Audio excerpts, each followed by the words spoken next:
Dogo lyali okubukedde nga lingi vision nakakati jeriri eddogo nakakati jeriri gotobiwulira kyogamba ntobiwulira buli abiwulire ne mbadde nja kubijja ku author's mouth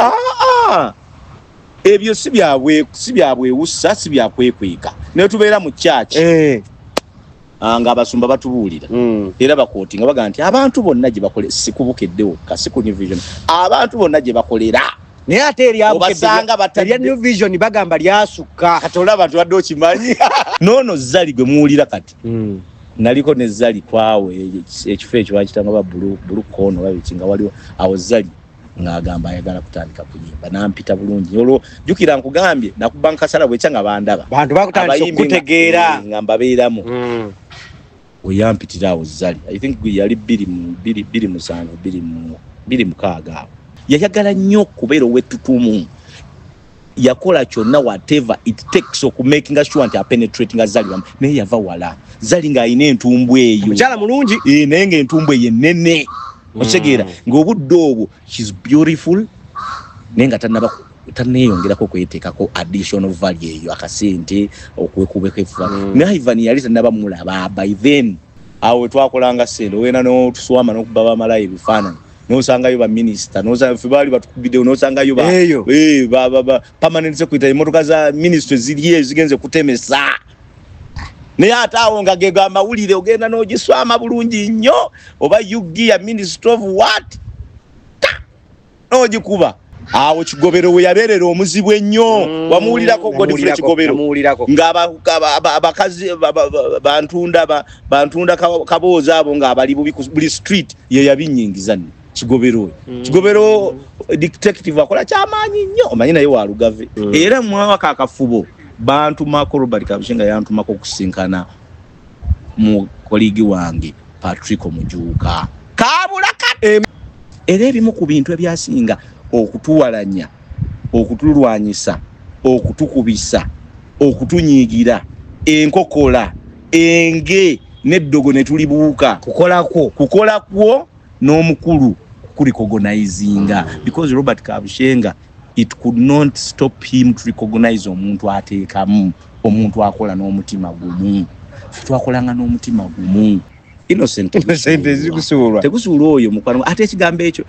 statement najagala na leero njenyumirizaamu bwayingira ku TV ng'abantu tebakwagala n'obeesibako kubanga mpaka lwe bakwagala okay omulungi yeekumidde kwesalaka media nkwebazaako muganda wange wona gy'osinzidde okubanga owuliriza watulaba n'osharinga n'ocommenting okola kyamaanyi nnyo lunaku lubeera lunaku luno lwa kusatu naku lwa kusatu omwezi guno gotugudduka ennaku z'omwezi 28 gwona akalabira simedde ennaku z'omwezi wona akalabira naye zo wano wetukakoledde tusinzidde Mmengo okubanga tukutuusaako emboozi ey'olunaku olwaleero tukutegeeza gwe wenna ayagala okubeera nga weefunira tuli mbudde bwakuza abaana ku masomero gwayagala okubeera nga weefunira engatto ennungi engatto engumu engatto okuveera ndani y'abaana ab'amasomero nammwe abasajja abaagala engatto ezo ennungi tukutegeeza nti bannaffe aba Trinity Center bagamba nti batuukirire bafune engatto ofune engatto ennungi ey'omutindo ate omwana gy'asobola okusomesa ettaamu oba omwaka emyaka n'emyaka ne mufunda bufunze ate bwe mufunda era ogikomyawo ne basobola okwaseebanga ekyali mu mbeera nnungi ne bakukyusizaamu ate era ne bakuwa endala so batuukire ku noti 753877 oba noti 7 noti emu 142 osobola okubanga obafuna osobola okubanga weefunira engatto ennungi Rosemary Beddings bagamba nti ku by'omu kisenge naddala mbuliri kitanda masuuka kateni byonna babirina bagamba nti batuukire basangibwa wali Kasubi enamba ngenda kubangi kuwa maaso awo ate tugende ddala mu maaso so munange yagaliza Uganda ate era ng'obeere nga weefuna ekyo ekirungi lunaku olwaleero sirinzekka ndi ne legend bwe njogera legend mu mawulire gano musajja mumanyi musajja oba yaganyuka waganyuka ocha you practicing enkumbi tosagiza kugombolola nga tonava mu bulamu wansi saaganyuka olaba ne balooya bagamba nti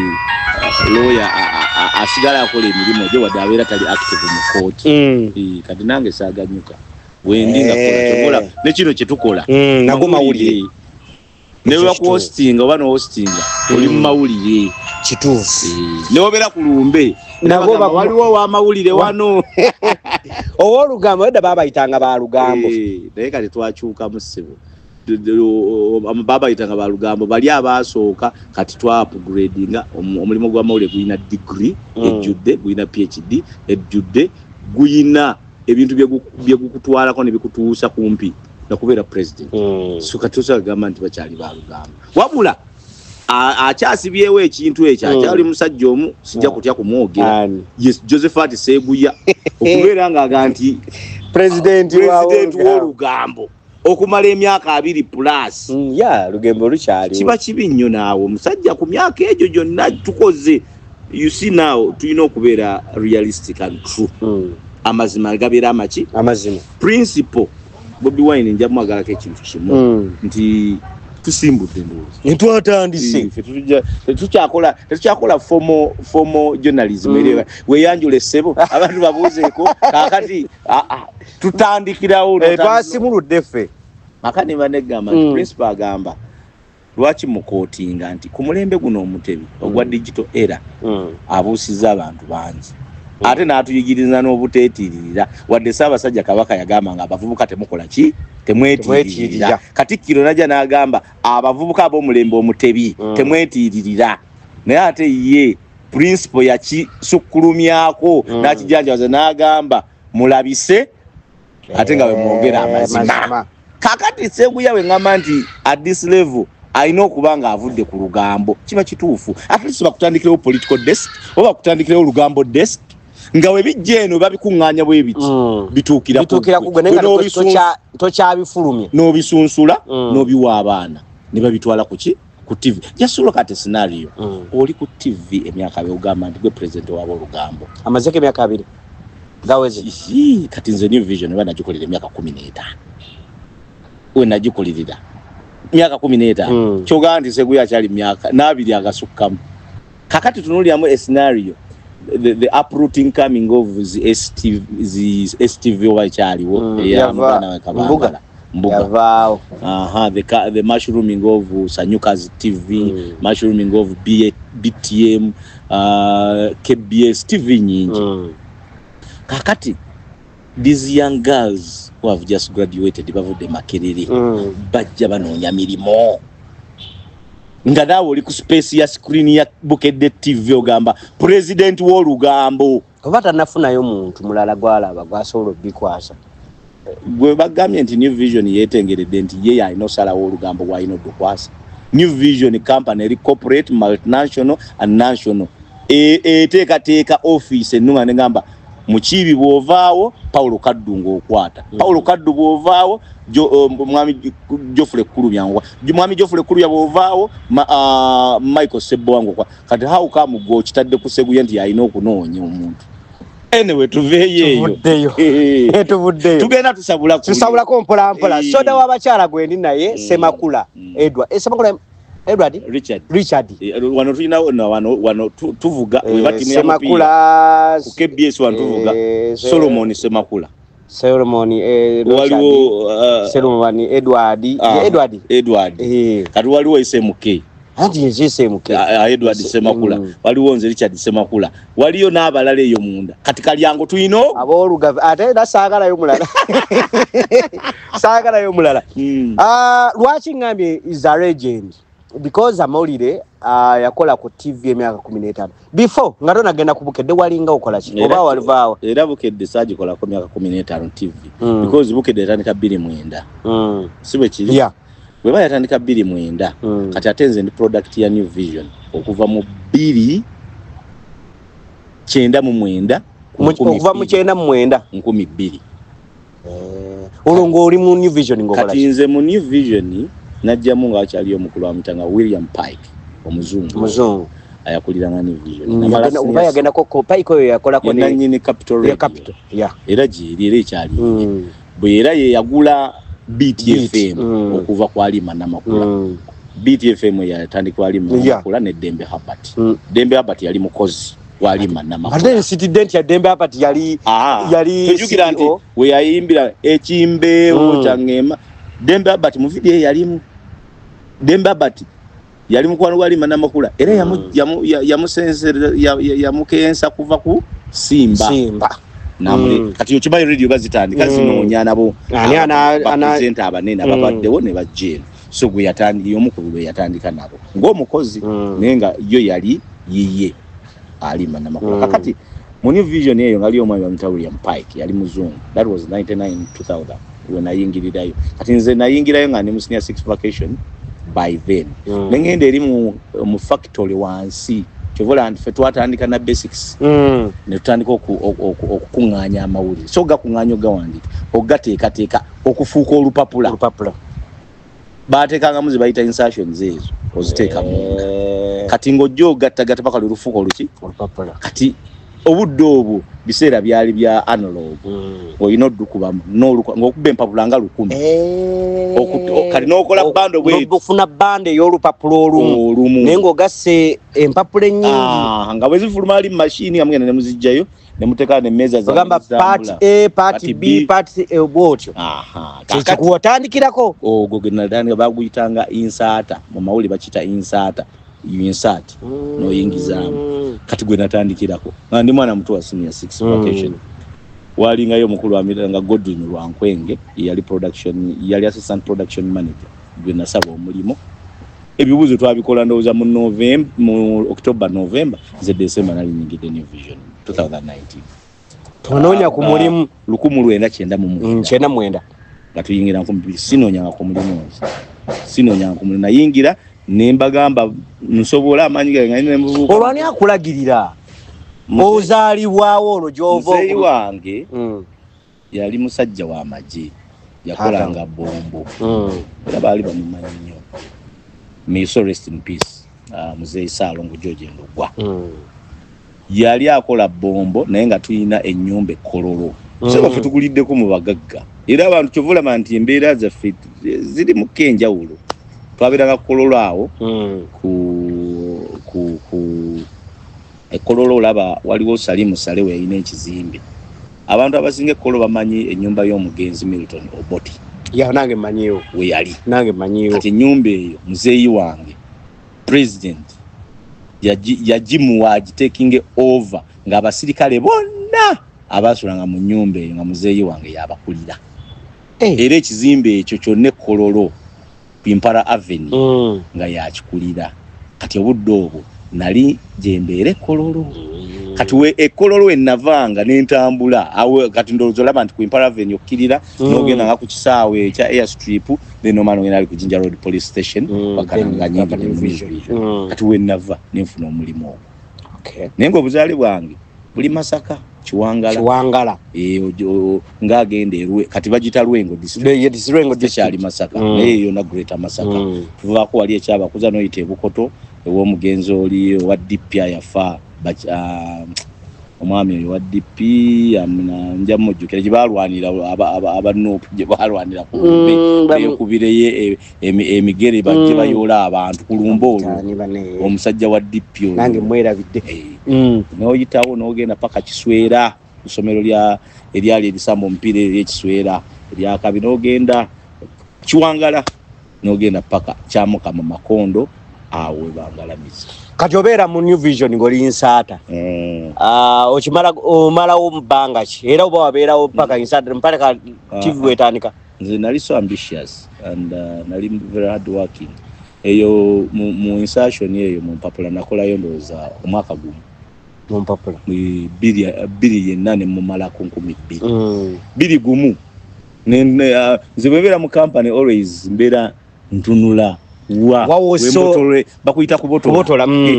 embotolera kati nembagamba ne manager nemugana nayo manyi jagala genda erimu kati nga onabeera nogamba mweri department kati waliyo department y'olupapula lwabukedde obudde obwo mukulu Morris Sekawungu bakolanga mu munno ne bakola mu ngabo ne batamala emirundi amugenzi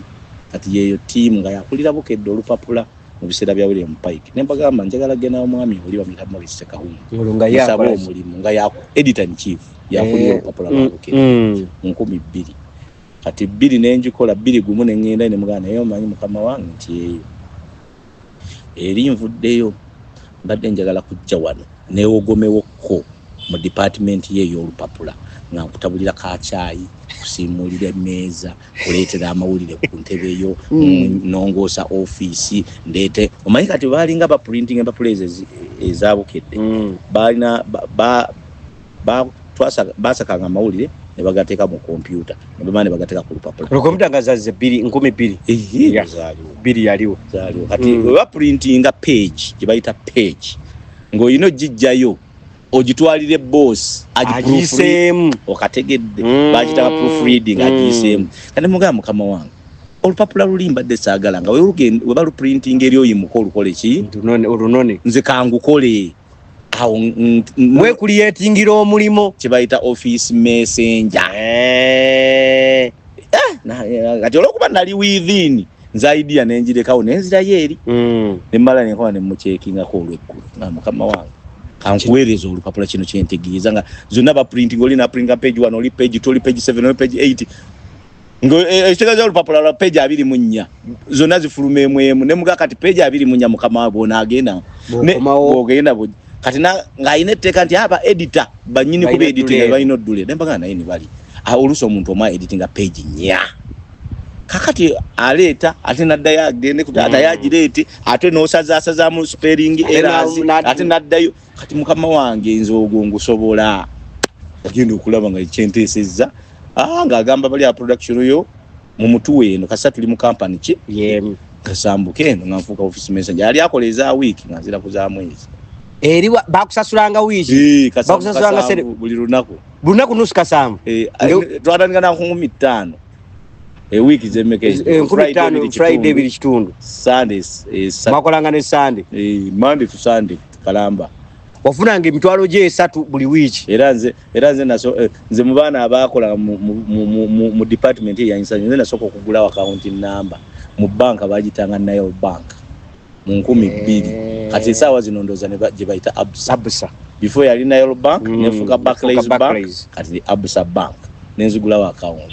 nensevinga sente ezo ate gwe watambulanga na butambuzi n'odda wali otambuza kigere oyinza n'okuddayo oli ekyemisana na paani oluusi muwogo omusiike ekyemisana nenyo kati mu New Vision eyo company yatuwa ebintu bingi ebyokuyiga ate yatuyamba era ata bw'osanga omuntu yakoleko mu New Vision waali nga is not successful ebiba ebintu bibiri ebiba byamulemesa number 1 kuba kunywa mwenge number 2 bakazi dogo ekyabakazi dogo lyaliyo kubukedde nga lingi nakakati gyeriri eddogo nakakati gyeriri gutobiwulira kyogamba ntobiwulira buli abiwulire naye mbadde nja kubijja ku author's mouth ebyo si byabwewussa si byakwekweka naye tubeera mu church nga abasumba batubuulira era bakooti nga baga nti abantu bonna gye bakole si kubukeddewo kasi ku New Vision abantu bonna gye bakolera naye ate erya New Vision bagamba lyasukka kati olaba abantu badde okimanyi waliwo akabozi ke banyumiza oli bamugoba kakati manager namugamba gwe sikusangawo bamugamba bagenda mugoba munagenda naleeta akatiike nakaleeta mbuli ambozi njuliriza mboli gwe baali bagenda okugoba kwolwo ate bamwongeza ddaala ne bamuyirinyisa abadde ku ddaala eryo wansi nasanga alinnye eryayo lyo likyuma n'amayembe lirina olwo yaliteeka mu ntebe ku radio ng'etandise okategedde oyo nayo oyo yatambula kuba olaba nawo bamugamba oyo yatambula kubanga ndi ekyaleeta obuzibu yagenda lumu ndowooza nga oba bagenda sijjukira buli bali bagenda mugo oba yali ava bimanye bya radio muba mukeera ennyo kati ndowooza yakeera banne baakeera entebe ye mwatuula ne bamusooka jjukira wabawo bino sports yasookamu ate kakati esaala yeggulawo ate kakati ono okitegeera kati olumu nga gwoyina okuba nga gwasooka naye program ne zikyuka ne bagamba kati sports abadde ajja ku ssaawa 2 abajja ku 12 programs TV radio bakola mu refreshments ne bazikyusamu kati yeerabira nti bakyusiza ajja ssaawa emu adde ajja ssaawa 11 si yabaddaggulawo ne Sala kati mulala yagenda okuggulawo ne Sala yatandike ku 12 bamusooka mu ntebe eyo yalisemu akatiike sikatiko kabinji ogenda ogirete ente okwefuula ng'ebintu ebiri omwo kakati eryo jjo lyeriri linyooka likyuma n'amayembe lirina n'okubuuka libuuka lirabika lirina n'ennyonyi kati abaakolayo bonna si kipya kufa abaakolayo then ate sinzenze kebonabona obabuuza bamaato Banathani Bafiro basolo bajja kubuulira ekyaliyo ne bali ba mukunja abaali abajja mu fezi tu ne bamala ate ne baddayo era bakubuulira nti kye twasangayo tojja kootinga muntu ono oba oli negwe nga bonaga nti organization iyo nase eno yokka lwakuba nti abantu bakisaakaanya nti mawulire nase eno yokka organization is ministries permanent secretaries parliament mugenda mu office abantu zonna zirimu eddogo neze gamba wekwasa ekintu kimu kyokka Mukama Katonda Yesu kubanga byonna yabimala nze namwe kwatadda Prophet Jeremiah ye musumba wange masajja bbi Nathani yankulube sampola mpola sengo makulantwala naye ate era ng'ogyeko okuntwala nange omutima gwange wali guyayana nga guwuuza musumba ky'omutuufu abasumba abasinga siboogerako bubi naye osooka Katonda yatuwa omutwe ate n'abasumba bano bakozesa mitwe akati kyoba olina okusooka okunoonya omuntu gwe weesiga gw'olya nti Katonda waakuteekayo obeera n'emmeeme ennungi Katonda waakuteekayo obeera n'obukuumi obulungi kati omusumba ono olina okukola kye bayita background check n'osooka n'onoonyereza ku musumba oyo ekyokubiri obusumba oba ekintu ky'okusaba oba eky'omwoyo kyava ku levo y'okugenda mu kyaki ey'okuwaayo obuwi abantu okubakolamu ki sente kyava ku levo ey'abantu nti tubasabire bawone omusumba omutuufu alina okugamba nja kukusabira ebyamagero bibeewo newe bate bibaddeewo tekigaana genda mu ddwaliro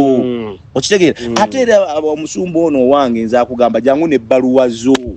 ezikujja mu ddwaliro n'ategeera bulungi kyakola ki kyasabira nekyoli kati oba tokoze background check oyinza ogwa mu mbi z'abasumba soda kubasumba tubaleke tubaveeko naye tukomye wali bantu ba Mukama balungi ova mu insaatazi oyingira office messenger awo wali watya awo nkuba mbeera muganzi gigomanye omuntu nga gw'omutabulira akacaayi omutabulira akacaayi ate no sebo obeera muntu w'amaanyi nnyo kubanga obeera okwatiridde obulamu bw'abantu so omuntu abantu abakozi ba kampuni eyo yonna olw'ensonga department yabukedde olupapula yonna okuva ku editor in chief Mr. Morris Sekawungu deputy editor in chief Geoffrey Kulubya news editor Michael Sebowa second news editor Paul Kaddu chief sub Andrew Kagwa neba editor bonna nga bomanyi olupapula lw'amawulire oba amawulire getukola neba editor bonna gwoba obatabulira chai bamuleta mu flask nga maramanyi nti watabulanga chai wa muntu watukanga gotabula chai bonna bateekawo ebikopo by'abantu nga ne wano bagamba byo majine ekikopo ne bakiteeka mu drawer kati wabeerayo eri mu kitchen afumba chai n'ayoza ebikopo kati gwe there is no what oli afumba chai ali eri atajje mu ba office mu ba boss segera ajako makufumba ne flaskaze n'aleta n'ateekawo drawer erimu ebikopo noje ekya mukamaawo sukali omanyi gwanyo n'omutabulira bano bana ba editor ogera batera ku meza zaabwe ekyokulya ne bajja n'ekyokulya kyabwe kati olaba ofuka omuganzi ng'okwatidde obulamu bw'abantu abangi namba tu buli muntu yenna ali eyo ng'akuwa ekyokulya bwatafuuka mukaanako beekikubako ekikyamu kubanga omuntu asobola okukubira akasina gamba akacaayi kakyalimu oba nzije nga nywedde akacaayi kakyalimu ampitire ku restaurant kyakante kuterekere okategedde nenfuka muganzi eri abakozi nenfuka mikwano gyabe ne bafuka mikwano gyange nenfuka omwana nali mwana obudde obwo kakati nenkolera ddala emirimu egyo 221 222 emyaka egi nze gambye nali target waka noonya kifuna kiddako 222 nenzirayo wa mukama wange ate oyo yennyini ne mukama wange neyanziza nnyo ebbanga lyenkoze naawe ebisobye bansonyiwe naye 2022 guno njagala kuddayo kusoma mbadde nakubuuza nti olwokusoma okusudde ngawe mukama wange natula senior 6 njagala ku upgrading genda Makerere era course gye ngenda okukola ya business commerce mu bya banka oba mu bya kubala bitabo accountant nentula bulungi nnyo era ne bangamba tujja kuwuliriza ne bampuliriza era ne bangamba nti awadde otukolera bulungi kati ogenda tule jukira kyayo omusavinga ku machi ogenda tuleka ne page ziri olupapula walukola lulina okubeera mu printing press by sawa 12 ne mugamba mukama wange strategies nazikoze dda course gye nafunye budget bicom external tusoma kiro nja kusobola ngokeera wano nkole then kaongezi nemu badde nyoka 12 nsaba awe emwekemu baisawa 11 ngende kinyambira ddala nga nagenda 11 courses za fate ne bazongera nga zitandika sawa emu ku 2 kitegeeza nensigala ate nga obudde bw'omukama wange nsobola obutuukiza ku 12 kubanga course ya sawa emu oba 2 nga baga tugamba nti bangamba kiryoki nganta kati nga ngenda ngulayo ka obudde obwo 2023 ngenda ngulayo ka kamera wakaita yashika ka kamera ebifaananyi buno obuti mwalinga mu gundi film ka kamera kaliwe kati size nto njimanyi yashika ya mukodomi wange yagikozesanga tunula mu boti nona sala eyo ngena njigula jifuna mitwala 3 mundoze 5 kusendeza eza 2023 ngenda wali ku Sheti William Street Sheti yaliwo biseere ebyo ayuze ebifaananyi kati ayuze ebifaananyi yaliwo ngirawo gye tubyoleza kwe wa Sheti ngaduga wa Sheti olabye no sebe ebintu mbijukira Sheti nakati wali nga tugenda nga ngulayo yashika ne film yange film yalinga ko copies 36 kama wankati kamera njirese ngenda mwalinga mu mukomo ogwalinga gosobola okuyikiriza n'otandika baguyitanga kasala wecca nakati mwali kasala wecca nga watinga kubisasamaza balwanidde ekikumi kya takisi bagudde mu mmere accident omuyimbi yazene ngate ebyo ebiti nga mukama wange omuko guno wengendo kwefuba kwa ne mba ngenze kusomero sobola okufuna yo kasala wecca ne mba mu kirasi abane bakole fujo sobola okuba kasala wecca nakwata ka kamera teka mu kamera nteka mu kabaga k'ebitabo namuganze ntambudde mukama ntandise okusoma kati ngankera ku macha ngankola emirimu gyabo sawa 12 ngangende Makerere nga kasanvu ko kajja then ngete awo ninye ndi ku mutwalo nagambya awo ndi office messenger olunga nfuna emitwalo bandandikisa mwezi ku mwezi bandandikisa ku mitwalo 28 buli mwezi nga office ki messenger ngate nakakyayo kanywa nemmere togula transport siteekamu nva Kololo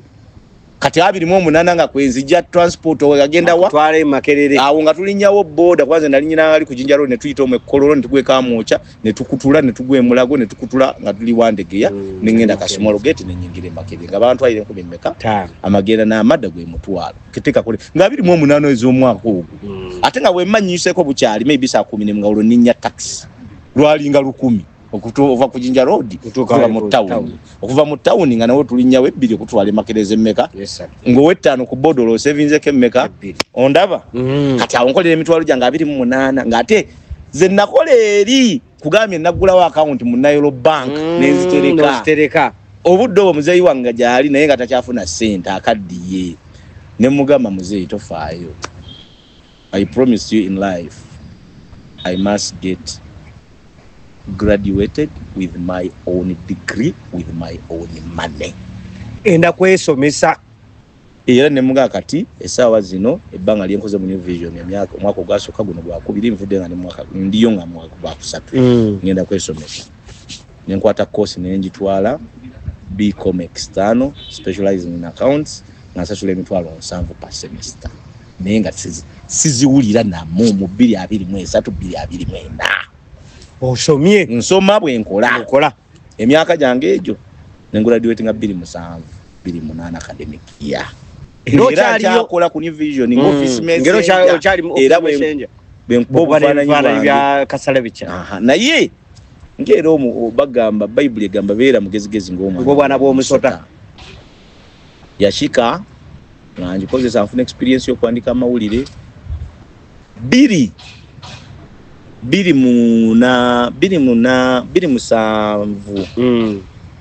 mukaaga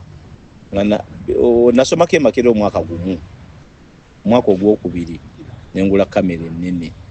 era ku sheti yalira n'ennene nengula ennene yashika nengivaako nga nnene ate nga si digital naye eza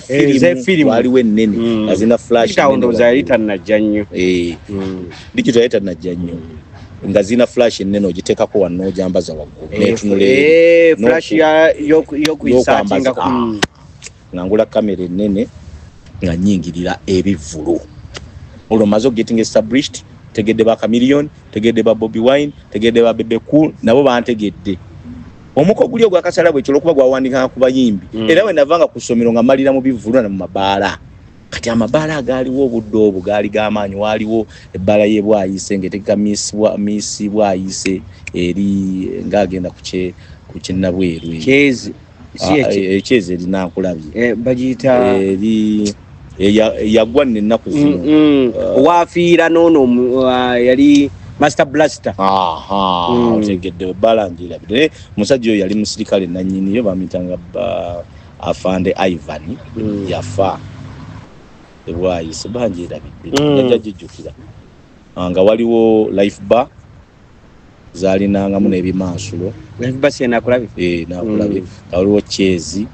nga nayo nakulabye yakabi life bar yali eri ngagende Kasubi Kyezi ngeri wangagenda ku bitaala bye Makimbi kitegeera kati nga ne Wandegeya waliwo awo ebbaala za kabi ngagenda Mulago waliwo awo ebbaala za kati nentandika okukola kitwayitanga Kampala nightlife kuvaano dawali babifaananyi nafuuka muzibu nnyo. By then I think William Pike was exiting. There was coming Robert Kabushenga yali legal secretary wa company. Kabushenga ali lawyer wa company yali legal secretary wa company nga William Pike mwali nga mulimu n'omwami wamitanga Jefferson Ndianabo nakakati akyaliyo yali kind of auditor chief auditor bwatyo nenga Kabushenga yali waawo nga legal secretary nga yawolereza company kati chovola abantu kyamwangwira okutekinga over ng'ebintu byonna abimanyi bitambula kati nentandika okubifaananyi ebyo ebya Kampala nightlife mabaala concert z'abayimbi walinga ku gundi ku Uganda kati UBC yalinga UTV waliwo awo walingawo ekizimbe kya Telecom Company MTN UBC roundabout wali eno Serena naye opposite walinga waawo ekizimbe nga kiwanvu kya MTN nga waliwo nebbaala bagitanga blue bar akati nga wabeera abayimbi nono Zali gwe muwulira kati naliko ne Zali kwawe ekifo ekyo bakitanga ba blue kono babikinga waliwo awo Zali ngagamba ayagala kutandika kuyimba nampita bulungi olwo jukira nkugambye nakubanka sala bwe kyanga bandaba bantu bakutandika kutegeera ngamba beeramu oyampitira awo Zali I think yali 26 ngayagala kuyimba Zali egola ngayagala okubeera famous ngayagala abantu bamumanyi ngayagala okubeera socialite yayagala nnyo kubeera owetutumu yakola kyonna whatever it takes okumakinga sure nti apenetratinga Zali naye yava wala Zali ng'ayina entumbu eyo mukyala mulungi naye ng'entumbu eyo ennene otegeera ng'obudde obwo she's beautiful naye nga tanneeyongerako kweteekako additional value eyo akasente okwekubeko efa naye Ivan yali tannaba mulaba by then Zali oyo gwolaba nampita awo nambulira byayagala netumuwandikako kasalabwe ky'omuwala aleso omanyi kasalabwe kyakubanga Zali aleso ayina ennyimba ze yayimba gye ziri mwaka ive ennyimba 2-3 iyo joge otoli mu namawulire ojonoonyeko Zali ayina oluyimba baluyitangani ngera yita Zali ye enyere tuve Zali takyusanga akulinnya ye kirungi kye from time immemorial okuva lwe yatandika okwagala okupenetrating 26 25 24 byeyitanga Zali takyusanga kulinnya Okay. Oluyimbo olujja olufuna olunoonya. Ngena zinoonyako. Kakati ene Makindi nga wali olaba ku barakisaawo ku military barracks. Walinga waawo ekidansolo ky'aba malaya. Ewa Gundi wachiwa. Awo walingawo zero. Na kakati nzirabawo waliwo va ku shero. Yeah. Ngogende eri wa misa. Ngogenda wa misa chiboyi. Awo ne street ye. Awo twakolanga sendo wena no tuswama no kubaba malaya bifaananyi. Nosangayo ba minister noza fibali batukubide nosangayo ba permanent secretary imotoka za ministry ziliye zigenze kutemesa ne atawo nga gega mawulire ogenda nogiswama bulungi nnyo oba yugia minister of what nogikuba omuyaye natemesa nayingiza kati ebegenda gwe nokuba awo minister atoba tulumusuddemu kati singali ngambera ya wano ya nyamunyamu Luseke awo kasuku akutta twakwa ku Luseke awo Luseke ngati tunajjanga okuba gulira amwalali nga Luseke ngalo oli kubyabo olitwala atenga ofuna credit eri mu ba editor bondi oleye kibimba otugenda kutunda emitwali ne jabokedde awo nga bakuwayo ne reward bagamba kubye kifananyi nkitunda bukedde atunze emitwali ene atenga bujjakola emitwali ebiri kati awo ngate tufuna reward okuva omukulu Robert Kabushengo ba mwami Kulubya oba Maurice Kawungu awo kigobero we yaberera omuzibu ennyo wamuulirako Godfrey kigobero nga abakazi bantunda kabooza abo nga abali buli street ye yabinyingiza kigobero detective akola kyamaanyi nnyo omanyi naye walugave kigobero walugave nogenda nonyono na street zonna yakonona yakufunira nga tuva ku speak hotel ayayye nga tukubabo enako ezo nga bukedde etunda nga tuva tugende Makindi tuva tugenda ku beach nga kafero weman twacha kaze ebiwala fe twakuba kubengu fe twakuba kifaananyi ne kino soda omaliriza oyingira otya radio kakati betumaliriza wasoka mu radio wasoka TV soka radio betumaliriza nero TV yesoka radio siwe ki radio yasoka TV is it somanyi ntino TV radio tejja CBS nga mazo jigala ata TV CBS bajigala 97 oba was it 97 TV ya jabiri mwenda okay yeah bukedde radio ya jabiri muna 287 tujigulawo era CBS eyo yinzo kuba yagalwa 288 kuba radio afe CBS yali weri nebukedde nga weri TV radio radio tayingirawo nga CBS egaddwa twali kumpewo radio nga tukola okupenetrating okudde Masaka nga CBS bamazo jiga kubanga strategy y'okugala CBS bwe malo okujja twali tetugenda Masaka because waliwo ennyonta ya radio ya Lugando okubanga tetuka Masaka ne radio simba nga wevuzi zaagaana emirongo tujagaana okuyimirira Masaka bukedde Kabushenga gamba we have to do whatever it takes okulanga we conquer Masaka because abadde aweerezaayo bamwedde ku mpewo ne tulyoka tukwata frequencies ne tuzigaziya ne tuyingira wa Masaka olwokubanga CBS bali bamugadde ate ne bamugala n'amala omwaka miki mulamba era mwaka akafubo bantu mako Robert Kabushenga yantumako kusinkana mu koligi wange Patrick Omujuka kabula kata embeera tujjajijjako kabula kata agende ku bukedde but nze nali nkirimu kuba nze nali mukwano gwe oyingira otya radio kati radio tukola amawulire agabukedde nga wali bwegambye nga bwensoma nyingi olwo nfuse wa tumundi muzibu nnyo bakumanyi mu radio ate nga nkola mu bit ya entertainment nga nkola mu bit ya Kampala nightlife kati ebintu ebyo bikufuula omunnamawulire ow'enjawulo nti number 1 okola abalabye tasobola kukola for example gundi oyo we yajjira paka yadi oyo omuliro gwakwata kiro bw'oba ojjukira abantu bonna baali bali waka njagala okukakasa nti nze nali ne establishing money power n'obumalirivu commitment ye ne diligence bankubira saawa 5 ez'ekiro 6 budde obwo nali nsula bweyogerere nga sinnazimba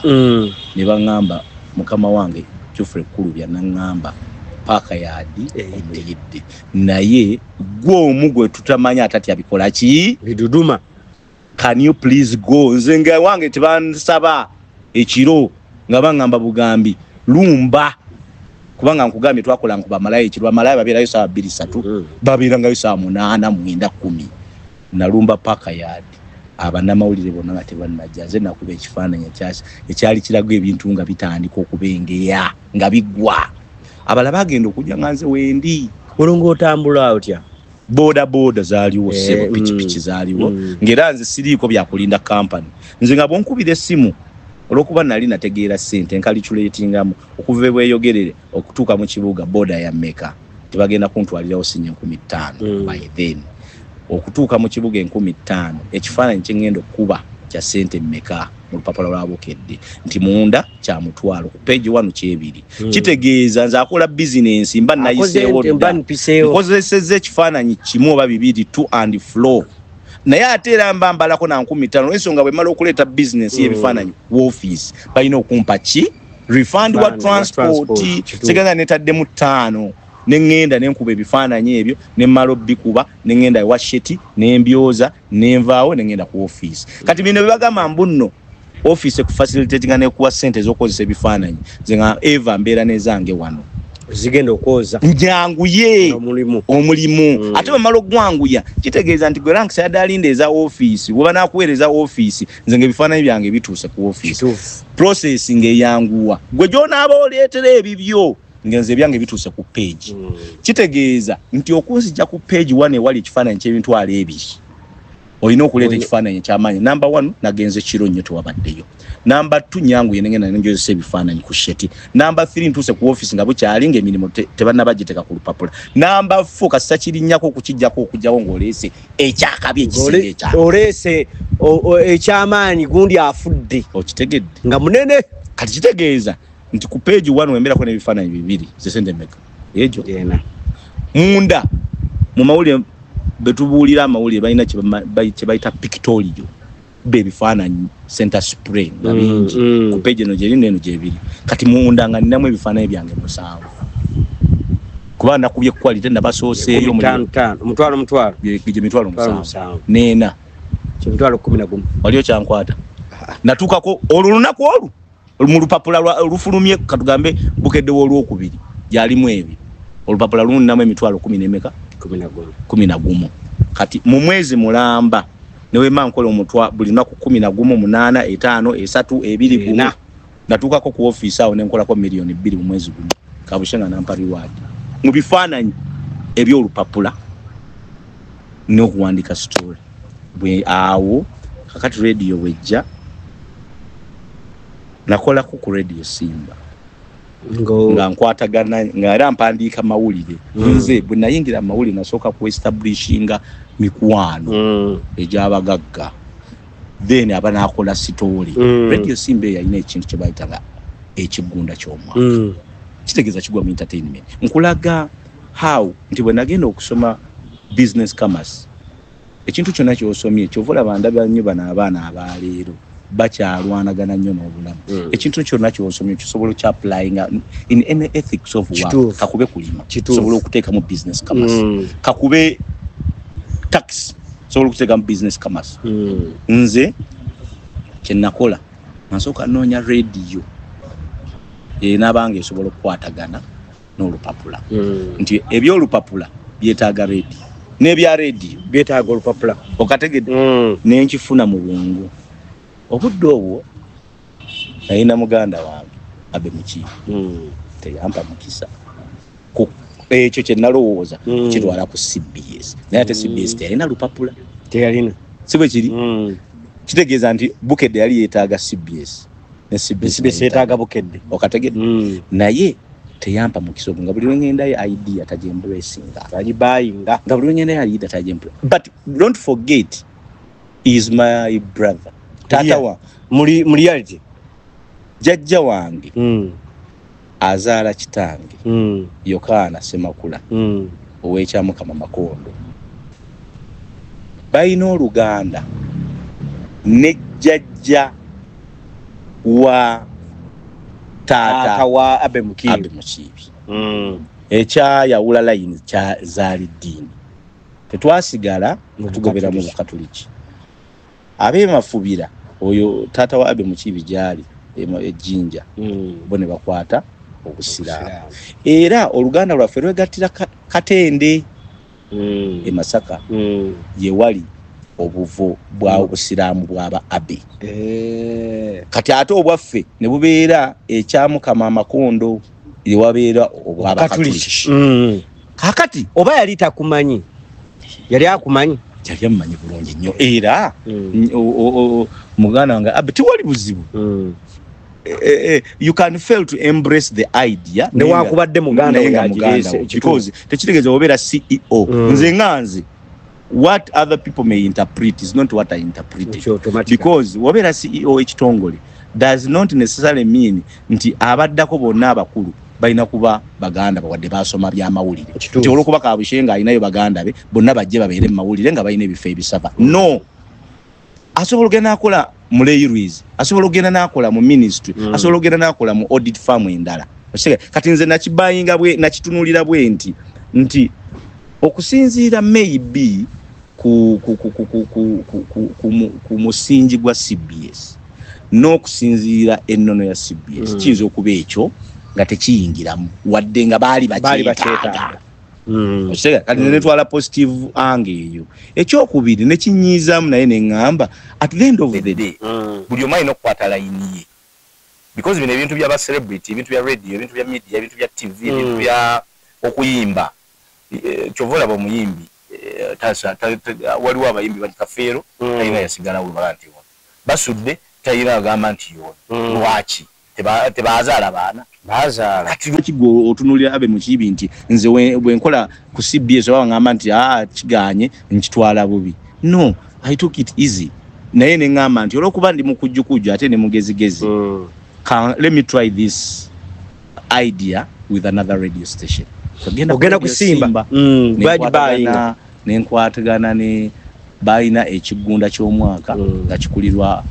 Senkubuge Siasa Andrew Benon Kibuka and Jimmy Kisemanda wamu ne Agasekalala nga abali waggulu ye Ouna era ye MD. Kati nze ne mbagamba tewali kigunda kigenda kutambula mu kipromotingira ku radio kokka. Can we do what we call cross promotion?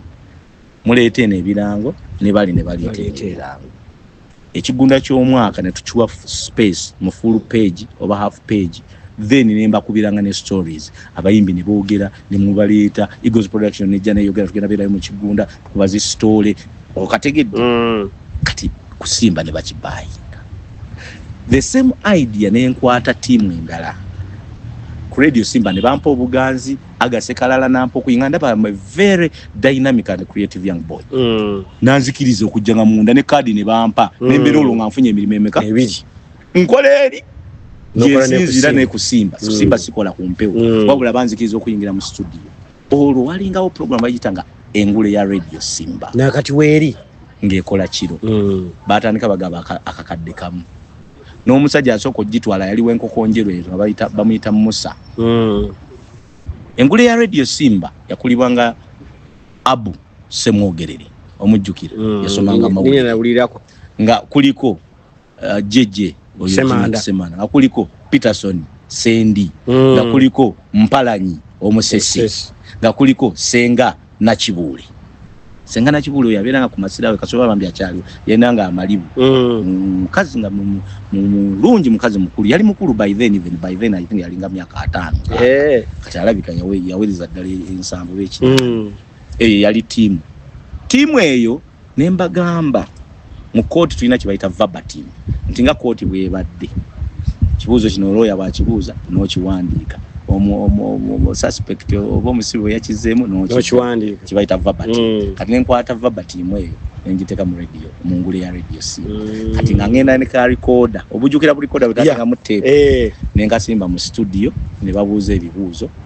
kati nze nenzirayo mu mawulire n'owuliriza nga bwewandiika ne bampa full page okumala emyaka egi nga tukuba engulu ya radio simba mu lupapula lwaki lwabukedde kati buli lwe nabeeranga mu studio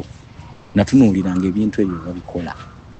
radio amapesa ge banyiga okutoka ku microphone konso engeri gye bajongeza bwe biba biganye nga mbeerawo nga nkuba ebifaananyi nga bwe ntaddeyo ka tape ka recorder kange nenga bwe ntunula munnanga ate saayigiraawo how to operate a console nga sigenze na mu training school yonna nga sigenze na mu media school yonna nga ndaba console yo bagikola buli kimu lumu ne ngamba Ndawusi kati mmaze okugiyiga, can you please explain each and everything kuno omulundi ogwo kubanga nali kwa kyangu console nga ngitegeera kakati Kabushenga ajja ne idea nti bannange olupapula luyimiridde naye twetaaga radio kubanga nze omulimu gwange gwe nafuna wano mukama wange the president yagamba kubunya njiri ya media mu ggwanga n'olw'ensonga eyo tutandike radio batandika radio ebyuma ba Solomon Semakolona yaliyo waliyo mukola bina Maxadi waliyo Firoyo nga bagenda bapakisinga byuma balita konso kasaya tuukawo nga teyawukana ne ayemu olaba byobadde olaberi yeno gye baleese Kabushenga nga agamba bani abategeera radio yali surprise okubeera nali wano nga mugamba you don't need to hire expertise you don't need to have much resources mbumuleta abanwera basula no million 2 try me nga ntula ku konso ndeka ko mapesa nga mugachi no bachita nga tena bana kulonchingibwa bagamba badege nakuleta na wana abakozi abalala kumbe ninawo nyono nesente zangu ninawo gwe nina katika tutandika okunoonya eba expert abagenda okukolera company sente tuneba presenter agenda ku UBC nga jya abe kibirango nga agenda wanga jya siza mukasa nga muleta abo babiri etwata ne nga leta kaloli seruga agenda okola political show to ngali atuwera nga sitandika kubeera kati nze mu radio jukira nti nali eni mu lupapula nga balina ku training eddoboozi how to flow engeri gyolina osengekamu kati eri kusimba jukira nabeerangayo for technical nakuba bifaananyi byange saayogeranga naye nga bakuwa ku muzindaalo ngamba munamolu waffe wabukedde mu studio mwali kababuuzeeko nimbabuuza ng'ebyabulijjo kati wano balina okuntraining how to flow ne mbagamba kati obudde obwo ne baleeta olanya Columbus capital very very friendly man very very good radio presenter olanya linnya lirye oba anti mu weeyo era bali bulijjo nno nali manyi nti jasi nga bw'olaba akikola bukozi nga the late speaker olanya linnya ngamba ati ninzo nchimanyi nga broken Luganda ye style yajiramu ayogera ngabo wawuli akira capital yayina omuyindi omuyindi yes yali muyindi daira era yali comic yali achimitating then ne super sematimba n'akitwala yali ndio nani omugenzi wano eyafudani Bontwe Messi kati yali muyindi Bontwe so neri bali bakikola bukozi kakati nze wano Kabushenga n'agamba mutandika okukola radio yi. Kabushenga was a free man. He was a kind of a leader, a boss who could give every talent to explode. Ye yajjanga buza n'agamba asobola okukola kino tukole era nga bw'omuwa results talina kyakwagaza kasiyingira radio kati radio okuba nti bagamba tusoke tu training nze ne bagamba nze noonya nnyo every time a new project comes I'm spontaneous noonya wali sente nga mugamba mukama wange waliwo department gye njagala nze mu radio gye mankwata gye bayita marketing and promotions kuba mmanyi radio mpejja kwetaaga branding ejja kwetaaga marketing okunoonyeza akatale okuba zi t-shirt okuba zi sticker okugitambuza mu bantu amwanze bampe echa promotions manager nti marketing egera kubeera different department mwate wali buzi nze bampe promotions manager nankola yo sheji obezi Saturday and Sunday gine emirala nkole gino olomaze okutegeera nti radio ina budget pegenda okutambulira okategeera nkikulaga okuva eri nti nze sente nzija nzibala ne mu lupapula ku ebifaananyi nkulaze bala sente weziva era sejjusanze era sitomakola mu New Vision sitomakola mu Bukedde sitomakola ku TV sitomakola ku radio sitomakola mu lupapula sitomakola eri gye natandikira nga bampa jukira neri era oli namuteseza buteza ne mugamba mpe ekifo kya office messenger kuletere ngipa ne wano nentisa era Kabushenga granted nagamba tutekewo department ya promotions because tulina okuba stickers tulina okuba teardrops tulina okuba banners pull up banners za radio tulina okugitunda mu bantu tulina okugula okugabanga ebirabo ku mpewo bino kubesimu wangule sente ebyo byonna bigenda gwa mu doketi yange ebajimbi nembaga mu mpeyo sheji usande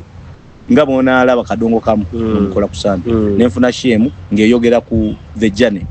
of musicians of celebrities ngabona kwata jofu lutane no mutandikako jinna twala nanje kola kusande kuva sawa nyeze ekiro paka sawa jibukerera nya 5 mukaga musamu nakomanga samu 8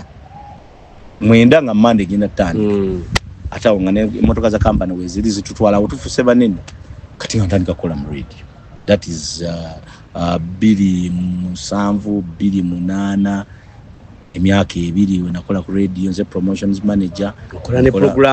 program yange mu ku Sunday lwaji ntwala yabayimbi kubanga ne mu lupapula badde kitegeza nti wemana sobola kuandika kamiliyoni mu lupapula message yencharge ina wano diro yaleta Dorotia Jamila Nalia shida za dunia byo namba mbili na kubyogera ku radio ate setaga kudda mukola research kitufu okitegi nengenda maso nenkola program eyo waita emyaka 2 mwenda TV ngechi era nga bumanyi Kabushengira bwakola ebintu ngagamba tuleta TV baani abagenda okola kati atosobola okubuka Semakula soda abachala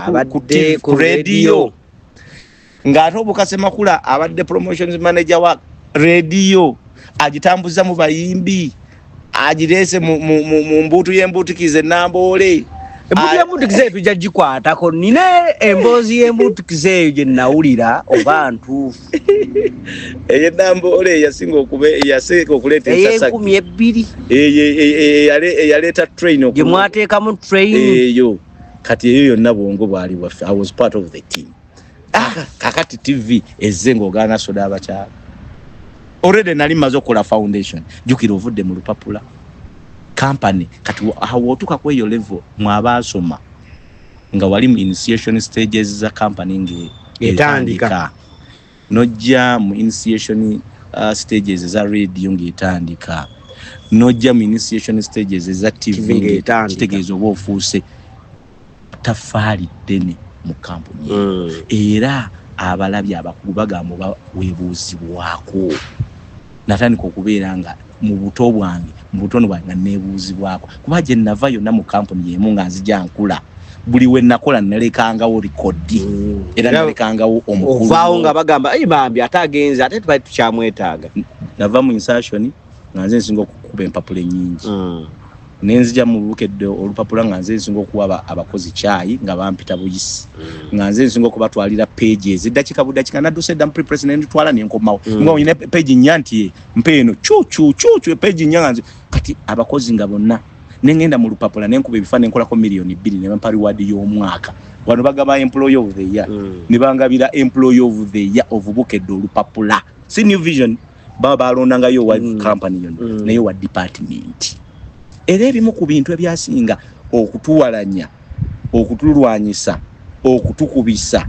okutunyigira enkokola enge neddogo netulibuuka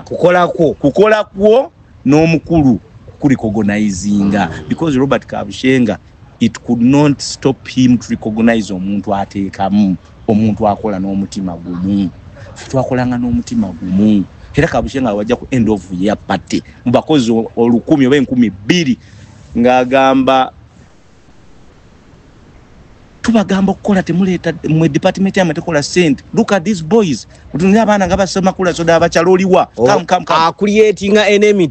Kigobero where are you atamanyi Siraje Kizito where are you abo bonna twali bakozi ba tabu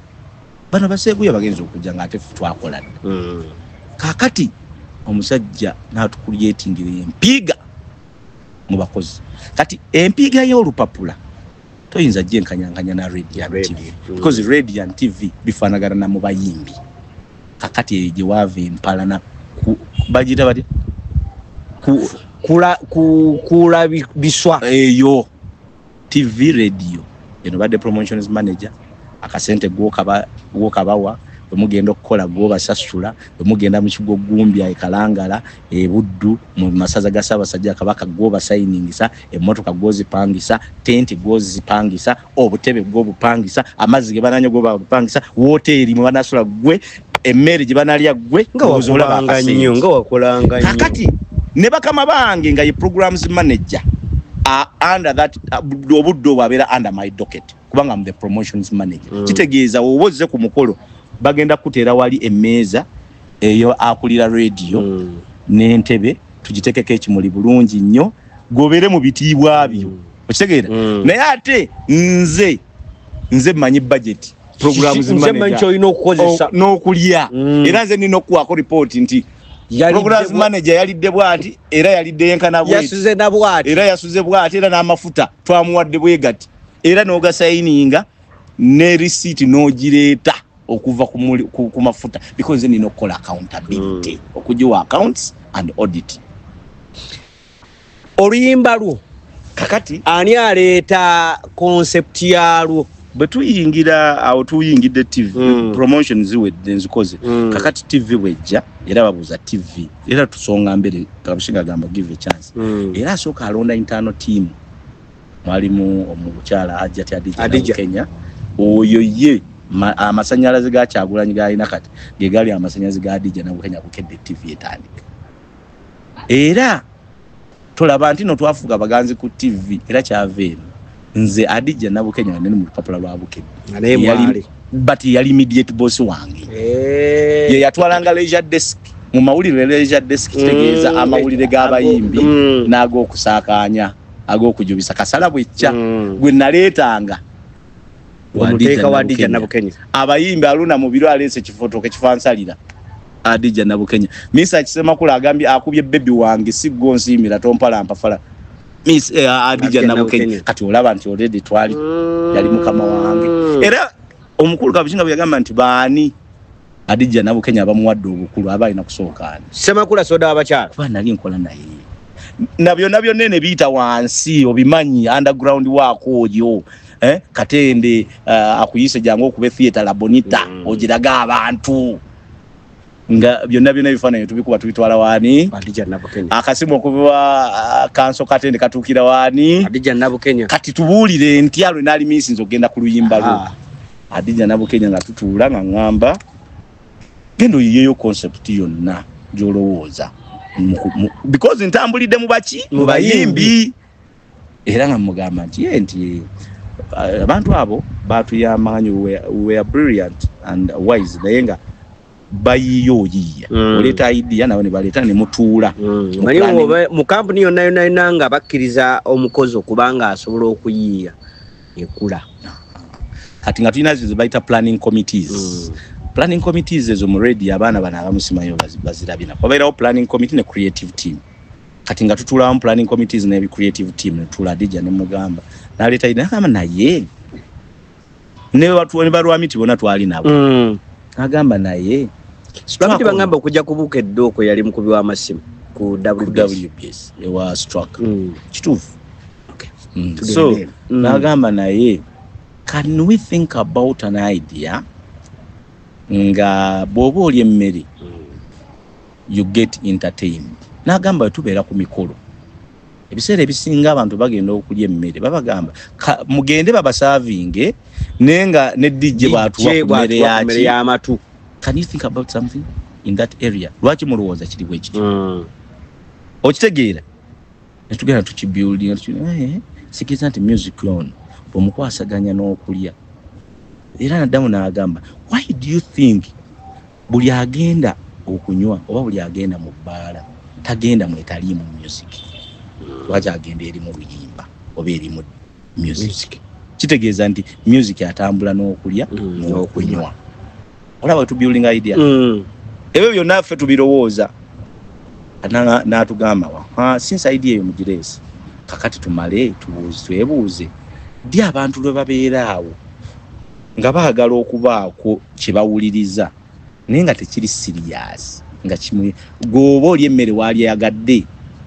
ebintu ebiri serious oba ebintu ebikuyisaawo ate waliwo alya naawo tegeera ebiri serious kati n'agamba mulowooza lwaki amawulire gabeerayo ku ssaawa 2 oba 3 ez'ekiro olutuli kuno n'enkadde simply because amawulire bwe bagatekangawo ku 2 oba wakadda wakeyamba esaati n'onaaba ogenda kulaba ki otula mu ntebe yo olinda amawulire tuli concept ezedda tugezaako kuzimodernizing n'agamba kaakati amawulire aga UBC aba gajjanga ssaawa mmeka naye mukikkiriza nti walingawo abatagalaba beebase naga kati ebyo nawe tubigattagatta omuntu okulya ayagala ka music omukolo bagamba kino omuntu mu bbaala ayagala ka music. Can we think of program eteekawo ekyo naye ate tukigattemu ng'oli oluyimba yalwesabidde because omuwadde emmere y'amatu naye waliwo okumuwa lwatayagala kati tugezeeko mu involvinga naye yoyo erenga ali part of the program ondaba bwe tugaziwa oluyimba lwo then tumala ebyo na ideas ntuziteeka mu creative team ne planning committee n'abuuza erinnya kati erinnya buli omu n'aleeta ffenna netuleeta amannya kati nze ne mbagamba nti in fact ekintu kyo nakijja mu luzungu nengamba wengamba it is your food eba mmere yange ogamba otya my food nze nengamba your food kane mugamba oluyimba woba ogwo olusabye lubeera lwani lwange ogamba my song nze nengamba your song kitegeeza nze ngenda kuyimirira ku TV ngambe oluyimba lwo gwogamba oluyimba lwange kati olaba bwe tukwatagana nga fembi tugenda kwagalana kubanga nkuwadde oluyimba lwoyagala nange nenkuwa gwe kyobadde onsabye olwange netujjamu ekigambo oluyimba lwo kati nze nenyimirira eri ku TV kuweza luyimba lwo era nga gwe gasoda mpereza oluyimba lwange luyimba lwange balukubye otwajja program oluyimba lwo lwaki bagiteeka ku saa 7 because kyeki kigambye abantu balingawo mawulire abantu bali mu kulya mmere naye ate ku mawulire Smaya NTV at WBS at 1 ne bagamba let be oluyimba lwo at 1 tutandika oluyimba lwo twatandika dakika 5 ne bazifula 1 hour tugenda kulinnya ne bagamba mu TV yo natosa kubeerako nga tulina linnya kye bayita tag name oba kye bayita identity create your own identity and character olonga bakyakwita Semakula Richard soda terijjanga ndiretera ku TV kati fenna abaali bagenda okutandika ku TV balwamiti bani batugamba ba Bridget Namitala ba Sesha Mayanja ba Abdul Mlasi nti erinnya lyo ligatteko funa tagline nga banagamba Amoti omubalanguzi Kato bidugu oba biiso Senkubuge siasa omulangira ndausi okitegeera Koni Nalugwa nanyini tutu okitegeera Biruzi buto deni okitegeera kati bagenda batugamba nti you cannot have Semakula, it will not make any sense ngabe kumenyedde nge Semakula Richard badaye utuwe bagamba kyekijja kutunda oyo yadije nabo Kenya tweyongera okugenda ebuziba kakati nze abantu abasinga that's why okujanga ali yaliko ekikyamu nzikiriza sebune simu nti wali buzibu mugama wange wesimu nayagadde nkukomerere tambala okiwulire era nabweru kati gwenda byekojeeyo ala yako ngamba yiyo okubeera omuddugavu ze nembeera n'akeeru newayiza katambala kano musumba wange yakampa kasoma Isaiah 54:17 kalika emikisa era katonda sibika katambala bika katamba njagala nganti onengango otegedde onenganga okokoza ki akatambala kaliko no tongue will whisper any wrong against you. Isaiah 54:17 teri lulimi lulikwanganga nilikuwa kati tutambula bali bezi tutambula ogaludde tuyina ebitukuuma Semakula soda abaja eserinnya soda kati abantu bambi obasaasira ffe twakola ekintu kyaffe nga tulina kye tunoonya ntakooni kakati neŋŋamba zibangamba erinnya nensooka nembuuza ekintu kimu combining soda mu combining n'abakazi combining n'abaana abasajja soko batekewa bali buli lwoli yagala mu bulamu bw'ensi eno e business eno kubeera successful olina ku targeting abaana n'abakazi tekyaplayinga sibo kati ngamba nfunye ntya abakazi okubeera ku side yange nfunye ntya n'abaana bano kubanga maama bwanjagala omwana ajja kunjagala omwana bwanjagala maama ajja kunjagala taata anjagale kakati nenzirako ekyokubiri concept ey'okubiri gye nagattako omwana ono okunjagala teri mwana atayagala soda nange bwe nali mwana tewali nga wakatandika kutaba olaba ne katamwagala katongo omulongo kato wange ekyo nenkiteeka ali bbali ekyokusatu neŋŋamba nti nga so omwana nga se soda bwe tuba tutambula mu bulamu bw'ensi eno Uganda ne baddemu enguzi ate tegenda kuggwaawo ne bwolirwana okwenkana eggulu n'ebiseera ebyo nali nvuga naye ng'omupoliisi wakwata mwakankuweeyo ki soda kyoja mumiro kigambo kizibu soda kwata soda soda gumpadde nga mutono mpa omunene mpa ekicupa ekiki ekinene kyofono olaba soda bwe kijja nti neno yo nebbali tukikozesa naye ngattako ekirala waliwo enjogera egamba nti tobola ku mukolo nga soda kuleetera linnya ne tuvaawo awo lwaki obudde obwo soda yali atunda waliwo companies bbiri Coca-Cola ne Pepsi Cola nentegeera bulungi nnyo telecom companies zino zakakyaka sebo wali Coco Pepsi Nile Breweries zezaali companies z'amaanyi neŋŋamba kakati wano we neetuuma soda nina company gye ngenda okubuuka nayo mbere brand ambassador nkugambye nze okuva mu buto okuva mirimo giringi wali sente w'obuukira era namanyirawo nti Pepsi Cola ne Coca-Cola nina gwe mbuukako naye era indeed nabuukako n'omu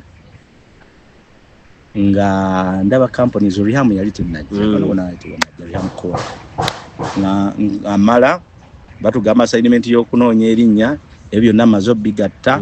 ngattako gwogambye nti abaana abato baagala soda n'abakyala baagala soda ate bajjajja boogera mu kyalo baagala soda bajjajja ba myaka 7 abo tebagula kamirinda tebakaagala ka fanta ako era bagamba muno jjajjawo alina sukaali talina sugar wololo mumugule mubeere mu kamirinda mweka soda ka mirinda olaba erinnya ligaziwa mumulowoleza mu bya kuba kusumanya process after process bya mpiki ate eyo nze sijendi nze ndi kukati alifo twawulya kasoda k'abakyala kati ebyo byonna mbigattagatta byo bikunyonyodde zijjamu erinnya tugambe soda w'abaana soda w'abakyala abasajja jugire twabajje mu kyeso kati tuli ku baana n'abakyala ne bajjajja oba kati ne tugambe soda w'abakyala soda w'abaana sukali w'abakyala sukali w'abaana mubisi gw'abakyala naye nga ekigambo ekikyasinze soda mubisi nga nedda biya nedda sweet nedda ekigambo ekyayitamu ne tugenda wano tutula ne tudebate nga kulinya creative team ne planning committee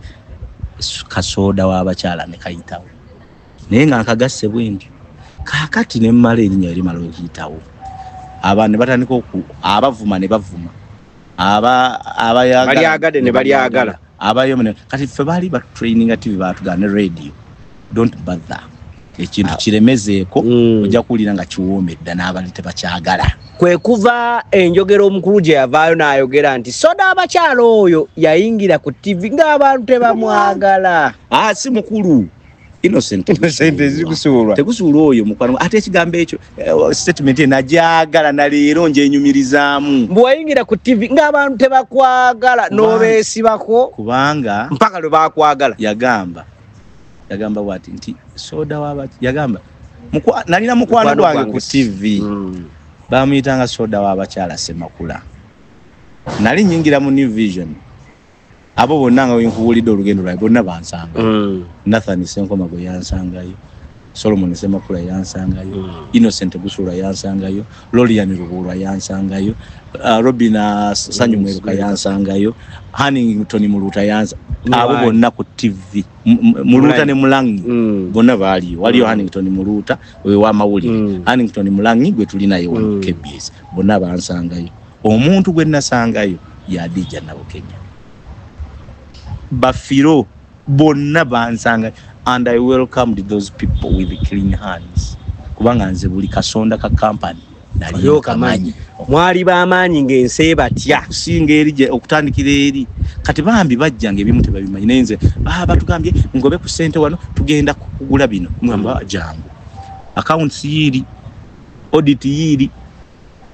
officer kapshenga yiri okiraba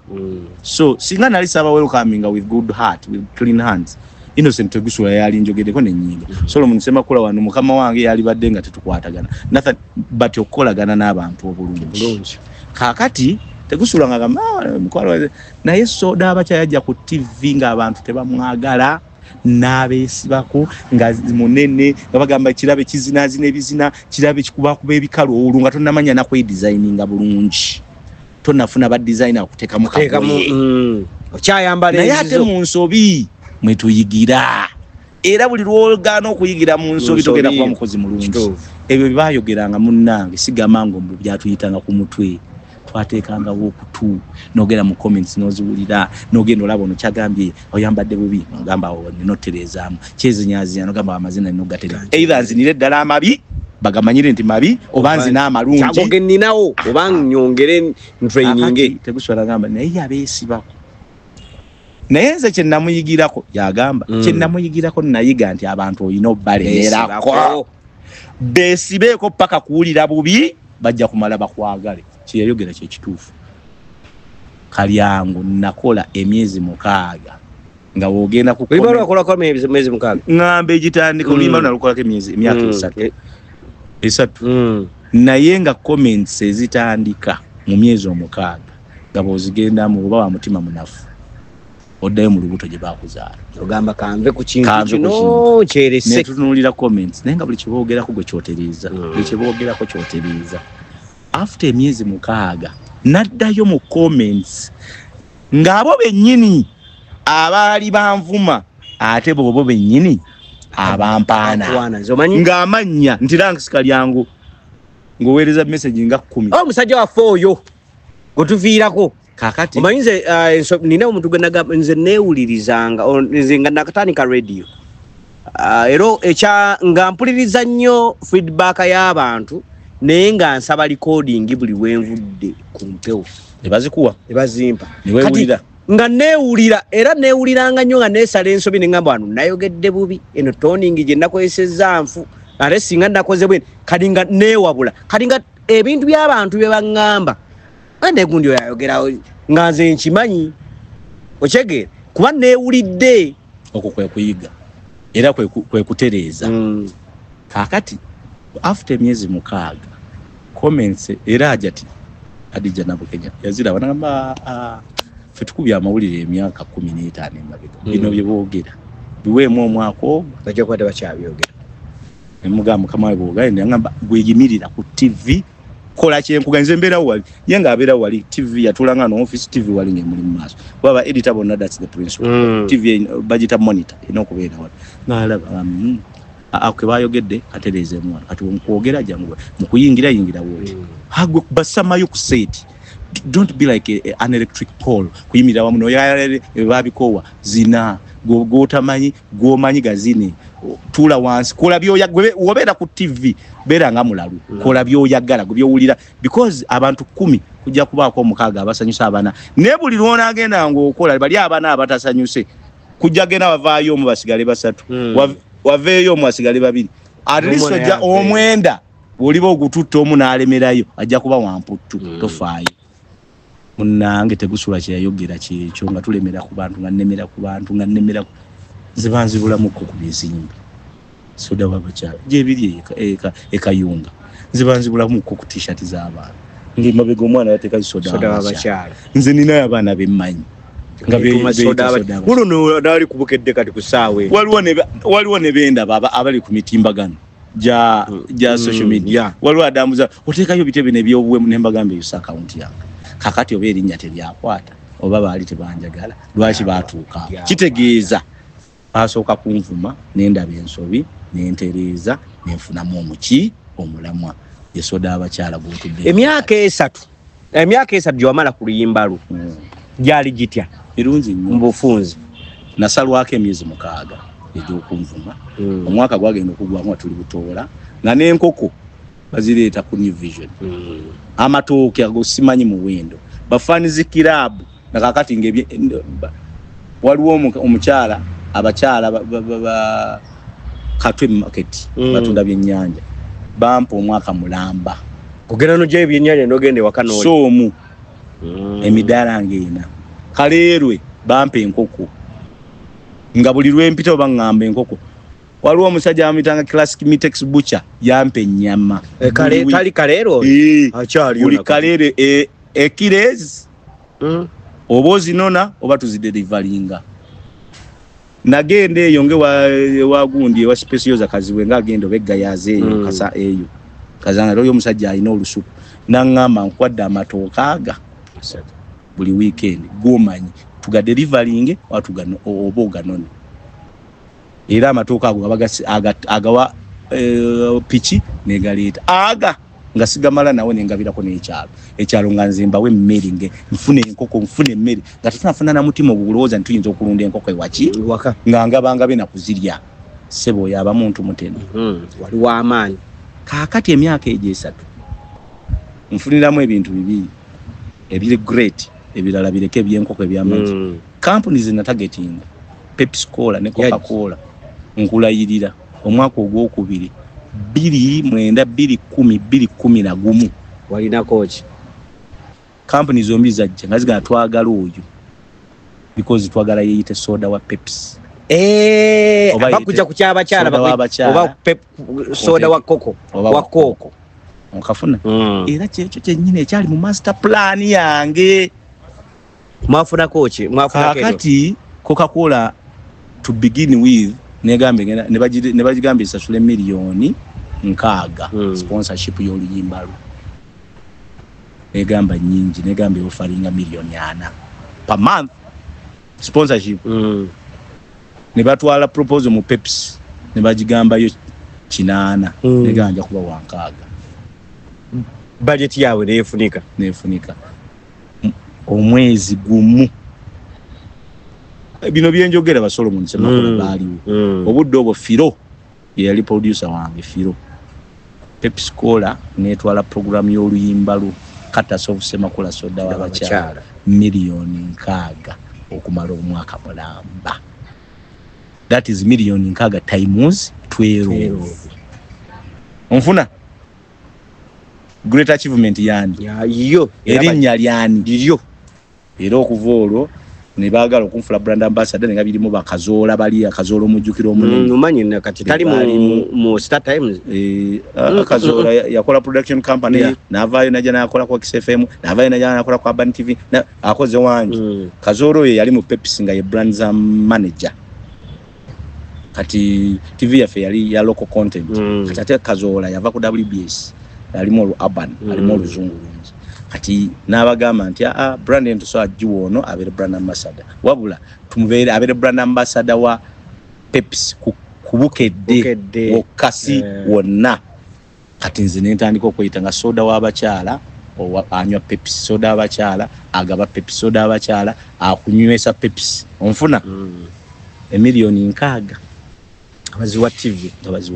lwani lwa soda Semakula erinnya lyange era akabiga we kava kusendezo wenjo kujira abantu abamu tujabira mu kitundu kyaffe ekyokubirisa obuzibu obuviira kakati ove ku TV Coca-Cola evamu Pepsi Cola yitawo walinga mchawa mtanga Agikonde ye yali marketing manager nola mtanga Sendi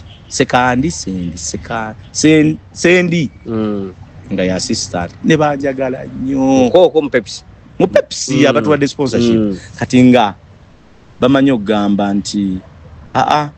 soda abakyolo wabukede yabajja atujjeko endorsements kazola bamugamba kifuba jukira yali apinzeemu olwokuba wa Urban kifuba twagala omuvuka gwe bayita soda abakyala akola ku luyimba lwo akola bye twagala ajje mu office akole brand endorsements za soda waffe tulese no brand empya nga ningenda neyo nenkola kali akasimba nebampayo omulimu simba werabidde wali yampanga ye emitwalo 6 omwezi simba omwezi ngena ate kubukedde enkola yakamu ekitundu oba obubiri ngamwafunanga se kakati nga agaseka lezo sente as approving abantu ne basuka ne kusimba okunyiga nti omuntu ave ebweru afuna atya sente okusinga fa abali munda naye ekyokola tekiriyo nga nali nzikolerera nga nali creative ngera nali nkozesa amaanyi gange ate nga ndisikinga nga ntambula kiro kuba engule yatandikanga ssaawa 3 ngigwa ssaawa 6 Sebakula twagala kubanga tumaliriza okategedde akategedde bulungi nnyo kati ate omwaka ogwokubiri episikola teyasasula 6 esasula kamu 2 kitegeeza geje yange ekoze eki yasasula kakadde kamu mu emitwalo 2 okumala emyezi 6 tuli mu miliyoni 6 balusanga eyo New Vision lwero oluyimba lwo lwenakolangako twagala omanyi tugenda kusaba okufunira akadde temulaba wano ne mugamba mbuki company twazikolera sente amanya twagakola ate nange nazikola nzisagala kulimba ranks sejjusa I don't regret okugenda mu mawulire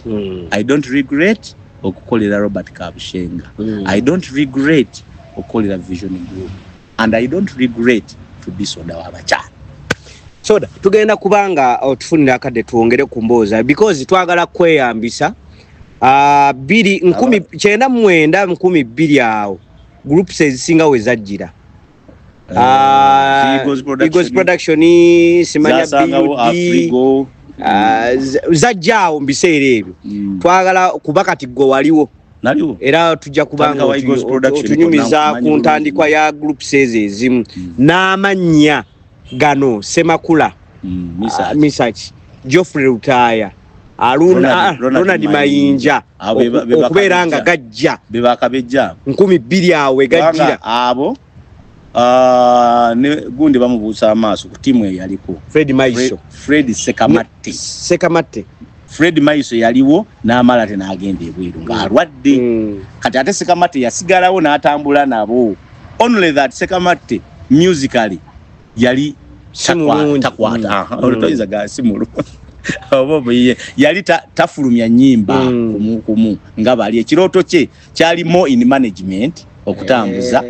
than okuyimba kati nga ate bayino mulaga nti naye waali nga bamugamba kubayo lumubiri olunakuleta nga kuki ku stage tujja kutandikirawo wetuna batusoko tuga abasajja bafa batuongere